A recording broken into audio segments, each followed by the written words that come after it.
guy continues to dominate, 10 touchdowns, 2 interceptions. He goes to Green Bay. I know there's going to be a lot of excitement about trying to replace Aaron Rodgers and what that defense is going to rise up. But Drew Brees, at this point, is the expert. I think he has a great matchup in Green Bay. Ageless almost, Drew Brees, Steve, ageless. How about a quarterback who could struggle this week? Whatever happened to the Giants last week, I think it's an anomaly. I don't think this team is nearly as good as they showed last week. I think they go home. They get a rested Seattle Seahawks defense. I think the Seahawks want to start to flex their muscles in the NFC West. Why not? What better way than to do it in the NFC East? All right, are we back to Tom Brady? Who's the quarterback you want regardless? Tom Brady until further notice, Yeah, Wendy. until further notice. Here's the difference. Tom Brady figures out how to take everyone along with him and finish games. All these wins, you think about how they've done the last seconds, they've created a chance. There's a lot of deficiencies on this team, but this team believes that with Tom Brady, not only him, but if he allows everyone else to believe that they can figure out a way to win the game that gets 50 guys all believing that, it really makes a difference. All right, a quarterback who could have a breakout week. All right, stay with me here. C.J. Beathard, San Francisco 49ers, go to the Cowboys. Why? Because he's a young rookie, moves around, shows some ability to handle some of the simpler things. And right now, his mind is not cluttered. He doesn't have to take on the next year's assignments and all the data. He's just very simple. Just move the football, do what the coach asks you to do. I like him as a breakout this week against the Dallas Cowboys. All right, fair enough. Still, stay with us. We turn now, though, to Adam Schefter for a quarterback storyline. Adam, you're keeping your eyes out for this week. Wendy, what other storyline is bigger in the NFL this week than Aaron Rodgers being out and Brett Hundley stepping in to make his first NFL start? All eyes will be on Hundley as he goes up against the New Orleans Saints defense that has been resurgent lately, playing well. This will be the 7th different starting quarterback for the Packers since 1992, compared to the Cleveland Browns, who have started 20 different quarterbacks over the last 43 games. That's another story for another time. This is Hundley's time, and teams around the league have a high opinion of him. I think he's going to play better than people are expecting. He's not going to be Aaron Rodgers. No quarterback in the league will, but Brett Hundley steps in to make his first NFL start Sunday. Adam, thank you. No time like the present. Some huge shoes to fill, which brings us to Matthew Berry, our love-hate with the quarterbacks. And again, not personal, but who do you like? This is all about matchups. All about matchups. What matchup do you like for a quarterback this week? Well, I love Matt Ryan this week. I know he's been a disappointment for fantasy, quarterback 22 on a points-per-game basis, but should get right against the New England Patriots. Every single quarterback that's faced New England this year has thrown for over 300 yards. That includes Josh McCown last week, giving up over 24 fantasy points per game to opposing quarterbacks this year. And it would be even more, Wendy, if they'd called that Austin Seferian-Jenkins touchdown correctly last week. Would have been more. I think Ryan gets right here. I think the Patriots have no problems scoring on Atlanta, so Ryan's involved in a shootout here. Still can't watch that play. One of the worst calls. Still can't watch that play. Coach disagrees with us, but I can't do it. All right, somebody not in a perfect matchup. Yeah, not crazy about Ben Roethlisberger this week. Now, I know normally, hey, when Ben's at home, you start him, but he just hasn't been Ben this year. His current completion percentage is on pace to be the lowest since 2010. He's also on pace for only 19 passing touchdowns. Again, the lowest since 2010 when he missed significant time. Playing the Bengals, this is a tough division matchup. Last 2 games that he's played the Bengals at home, just 4 touchdowns and 6 interceptions in those games.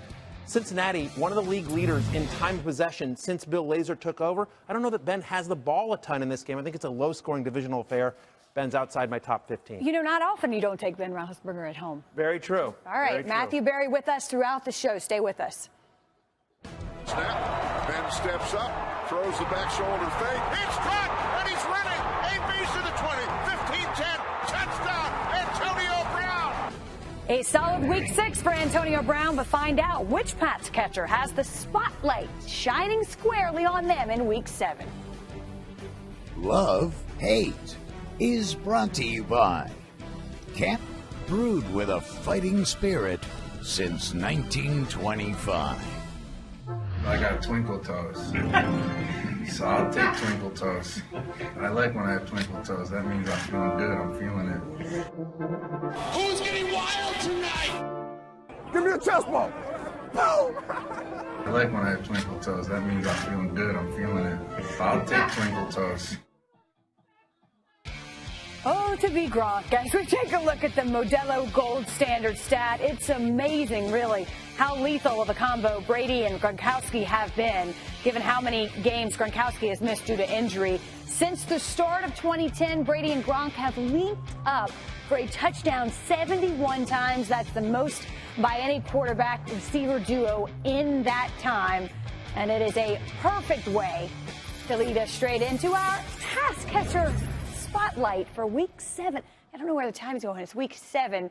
And Herm, the best matchup you see out there this week for a pass catcher? It's going to be Dez Bryant against San Francisco 49ers. They go on the road. They're playing a defense that's 27th ranked in pass coverage, 9 touchdowns given up already, and 6 passes of 40 or more yards.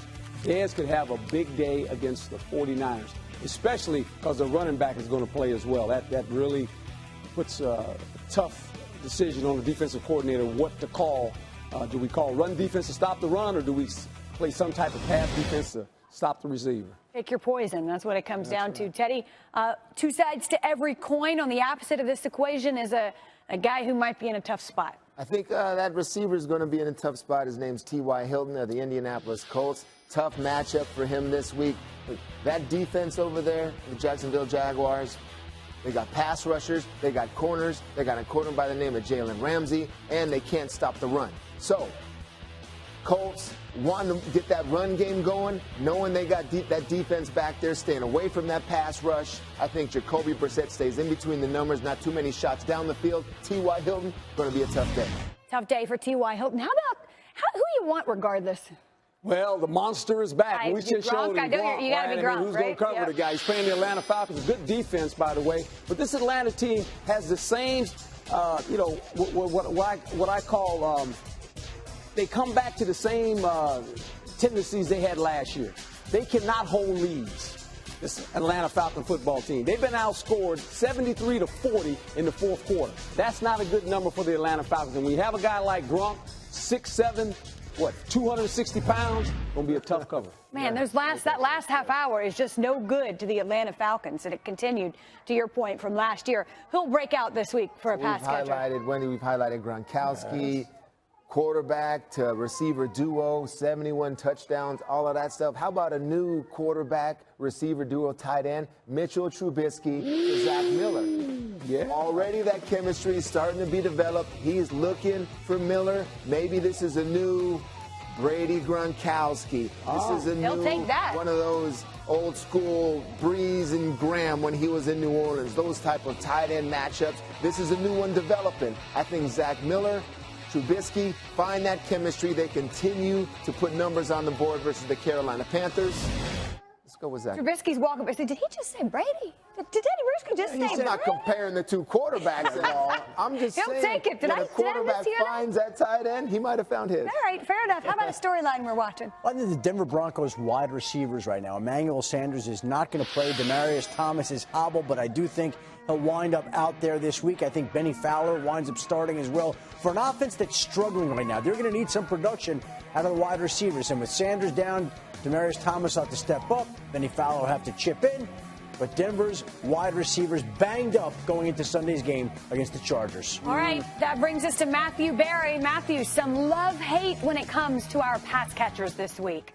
I actually love pretty much all of the Eagles' pass catchers. You think about Josh Norman, Bashad Breeland. They're banged up. They participate in individual drills, but we don't know if they're going to play on Monday night when Jonathan Allen, their talented linebacker, he's out for the year, so going to be tough to get a pass rush on Carson Wentz, who's been all sorts of red hot. I expect the Redskins to score in this game, so I think it's a big, high-scoring affair. Alshon Jeffrey, Nelson Aguilar, Zach Ertz, all should be in your lineups this week. As for a pass catcher I'm not crazy about, it's Sammy Watkins. This poor guy has had so many brutal matchups so far this year. It continues this week against Patrick Peterson, who we've seen shut down wide receiver after wide receiver. Mike Evans, the damage he did last week was after Peterson left the game. He's been a top 30 fantasy wide receiver once this entire season, and it doesn't get easier for Watkins after this. He has a bye next week. Then the Giants and Janoris Jenkins, Houston at Minnesota and Xavier Rhodes. The Saints, who are the 7th best pass defense in the NFL over the last 4 weeks. Patrick Peterson again. Just a tough run of cornerbacks against Sammy Watkins. He's outside my top 30 again this week against the Cardinals. Matthew Berry, thank you. Running backs shined in Week 6, but injuries, of course, could hold some back as we look toward Week 7. We'll have updates and put them under the spotlight. Samini, who says Jets running back Bilal Powell did practice in full today, will play on Sunday. This is per head coach Todd Bowles. After a federal judge in New York granted Ezekiel Elliott's request for a preliminary injunction on Tuesday, the Cowboys star running back again successfully delayed a 6-game suspension. That legal development means Elliott was back at practice on Wednesday. When you get accused of something of that magnitude, you kind of get labeled as an abuser, and that's not me. That's not how I want to be seen. That's not what I want to represent my family. And so, I mean, it's just important for me to fight. Just taking it day by day. There's been so many ups and downs, left and right. You really don't know what's coming up next. Just got to take it day to day and be ready for whatever is going to be needed. Well, we'll see what happens next, but at least for right now, he can play for the next 2 weeks as we put our running backs under the spotlight. And Teddy, you get to go with the positive again. Go ahead, Teddy. Give us the positive. The running back with the best matchup you see out there this week. Not a big name, but a player I like watching play is Jerick McKinnon of the Vikings. He's going up against the Ravens this week. And the Ravens, they have a good defense. They have a good situational defense. They're good in the red area. They're good on third down, all right? They're good getting off the field. But against the run, they struggle. So I think Jerick McKinnon, I love his speed, love his balance, really explosive player. I think he's going to, in terms of numbers, I think he gets those numbers against the Ravens defense this week. The Ravens having all kinds of trouble. Coach, who's in a tough spot? Well, I think the Washington running backs, they're playing the Philadelphia Eagles, my former team, and they're pretty good. Number 1 in the National Football League against the run, and that's a problem if you're Washington because they set up their whole passing game as a play-action football team, and it's tough to run against the Eagles. Cox, Jernigan, Kendricks, Graham, Jenkins coming out of the back end helping to plug the hole for the 8th gap player. So this is a struggle for both these running backs. They're good players. It's going to be tough sledding against the Philadelphia Eagles front. A lot of folks can say it's going to be tough sledding against that Eagles group. Teddy, who do you want no matter what? Anybody? Anybody. Who you got? Who you can take if you can take anybody. I didn't know if he could do it last week, but he did. You sure did. Go ahead, Adrian Peterson. There you go. I'm taking Adrian Peterson as the running back that I want, and it's only game 2 now with the Arizona Cardinals, so he shouldn't be too tired. The old legs should still give him a little bit of life in there. This week, this is the guy I want. Love the way he ran last week. Vision, bounced it outside. Did you see them blocking for him? Fitzgerald, Nicholas on the edge, the offensive line. They're like, no, they got somebody back there now, and let's go. We missed David Johnson, but we got Adrian, so let's go. Anybody I want. Let me give it. Okay, all that talk of what's he got left and all that, put that on hold. Seems like he has a little bit left. Put that on hold. All right, breakout candidate. I'm going with an old one, too. I'm going to take him, rub the cobwebs off of him. Marshawn Lynch. I'm going with him. He needs to have a big day against this Kansas City Chiefs defense that gives up 130 yards a game. If this offense wants to get going, that offensive line has to get some push on it so this guy can run through here. He, along with Adrian Peterson, they are the original clavicle busters. When they get into the back end of your defense, there's a bunch of defensive backs making business decisions. They don't want to tackle these guys, and they are clavicle busters if you give them some air, and I want to see him run on tonight. That game's tonight, isn't it? Thursday night. Week 7. It's NBA. All right, look, we always end this by turning to Adam Schefter, a storyline we can't miss. We might miss, but you don't miss it. Ezekiel Elliott would be the running back that we're looking at. And Ezekiel Elliott has been the running back storyline throughout the course of the season. It's no different in Week 7. It'll probably be no different in Week 8 and Week 9 until we finally get one of these judges to rule once and for all that he's playing or he's not playing. Right now he's playing. He's playing at San Francisco. He's playing at Washington next week. He's playing the next 2 weeks. I think legal people think he's got a good chance of playing this full season. Next year, the 6 games come. But at 2-3, Dallas looks like it could have Ezekiel Elliott the rest of this season. We'll see. The long and winding legal road. We will just keep treading forward. So will Matthew Berry with some running back love-hate. Matthew. Yeah, Wendy, I'm with Teddy here. I love Adrian Peterson this week. That's right. Look, volume certainly helps. 26 to 29 carries last week. To Arizona running backs went to all day. But get this, they also got help on the offensive line. DJ Humphries, Alex Boone coming back from injury for the left side of that line. That certainly helped. And then you like a matchup with the Rams. L.A. Allowing 4.8 yards per carry. That is 4th worst in the NFL. You bring in some real balance to that Cardinals offensive line. As for a guy I'm not crazy about this week, DeMarco Murray. I know he had the nice game on Monday night, but for everything that's gone wrong for Cleveland this year, they actually have a very good defensive line. They're really good against the run. No running back has more than 66 rushing yards in a game against Cleveland this year. That was Buck Allen in week 2, right? Only the Broncos allowing a better yards per rush average than the Cleveland Browns this year. They're at 3.05. They've given up just 2 rushing touchdowns all season long to opposing running backs. He's in a timeshare with Derrick Henry. We don't know if that hamstring is 100% healthy. He's outside my top 20 this week. Wendy. Matthew, thank you. One more bit of news out of Carolina this afternoon. This coming from our reporter, David Newton. Panthers quarterback Cam Newton has said thanks but no thanks to talking to the media today. He has not talked to reporters this week. No reason was given. ESPN's NFL Nation reporters conducted a player survey by polling 155 current players to get their opinion on quarterbacks. What quarterback will win the most Super Bowls over the course of the next 10 years? That answer might surprise you. At a new lower price. Kick off your free trial today. Just cut it loose, have fun, man, and make some plays. Enjoy this. Play with confidence. Play with swagger. Swaggerific today? Yes! Yeah, all right. Yeah! Keep bringing the fire. Keep bringing it. Let's go. I ain't out on the hands team. I literally got the best hands on the team. Y'all think that's a good blitz, Rolando? Ooh, nice hit, man. I didn't know he changed personnel. I was too busy talking. Good job, big boy. Little help. Ah, big strong man, man. Let's go! Let's go!